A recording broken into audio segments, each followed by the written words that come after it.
Hello, I'm Jody Wolf, and you're watching Expoz, August 29, 2017, 1 a.m., Birmingham, and topic, a little bit about my trip. And again, I got pictures, but I didn't get near enough because of the wind.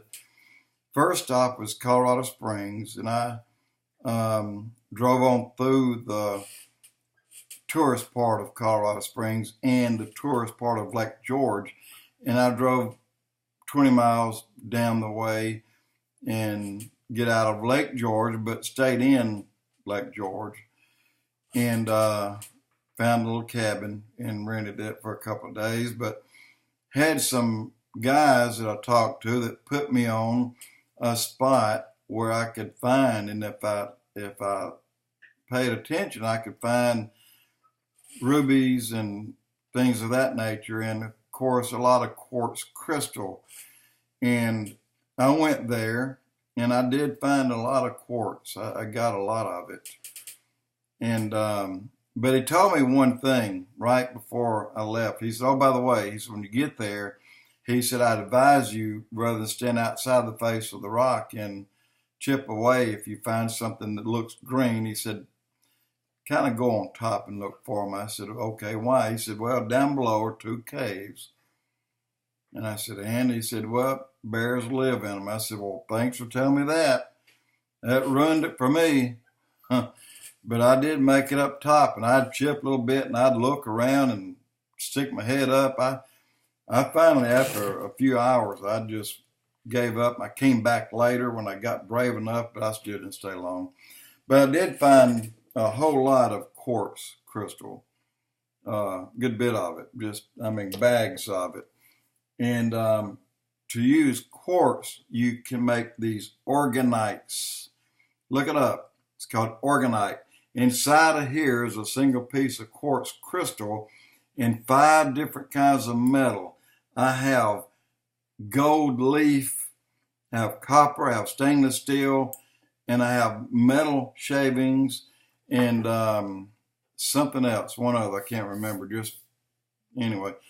But these are Oreonites. Look them up. Or they have some kind of, well, you put them near a water source that comes into your house and it aerates the water. It takes out the junk they put into it. You have to make them large enough. I made a dozen of these about 2 years ago, but with this stuff, I can make gallon sizes.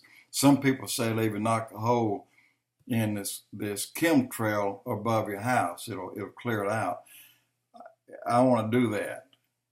So anyway, and along with that, I found a lot of this. This is darker stuff, but a little bit of green color. You can see that in there. And that green color is something, if you get a big enough piece, it could be worth a little bit. But it was just, hey, I wanted to get out. This is what I wanted to do. So from there, I hopped and skipped and got on up to Oregon. I had planned to stay in Oregon longer than I did, but the traffic started getting crazy.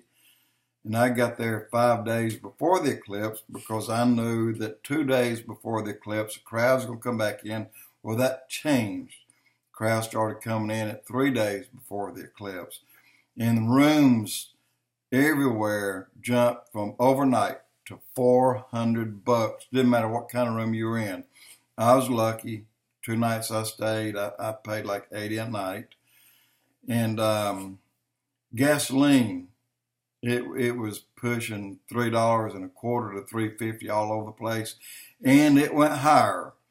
There was one store that I remember, the last one I went to before I went on down toward California. They had 1,000 cases, a literal 1,000 cases of water stacked up around all their pumps, and as many small bundles of firewood. They bought cords, like a dozen cords of firewood, but they put like 4 logs per bundle and sell it for like $5 or $6. Guys, they sold it all, and they replenished it because they had a tractor trailer sitting out there to replenish it with. Well, so I'm going to take my trip, as I mentioned to you. First, I was going to head over to Idaho and go up Boise, Idaho in the mountains and find a secluded place and just get away from everybody and just hunker down. Well, that didn't happen. Somebody, all the campgrounds, 125 miles either way and east of Salem, Oregon, were booked. Get in Idaho, 125 miles all directions, booked.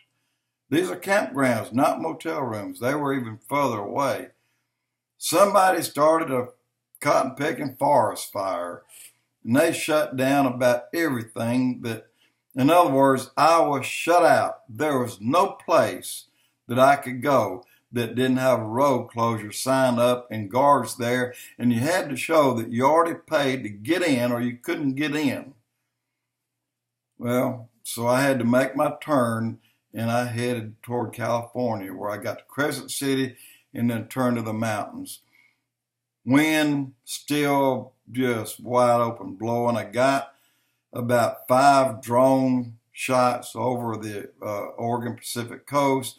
Got Hell's Hole, Devil's Canyon, and places like that from the air. So hopefully they'll turn out, and when I can make sure that I can get them uploaded properly, then I'll do that, and I'll let you see those pictures.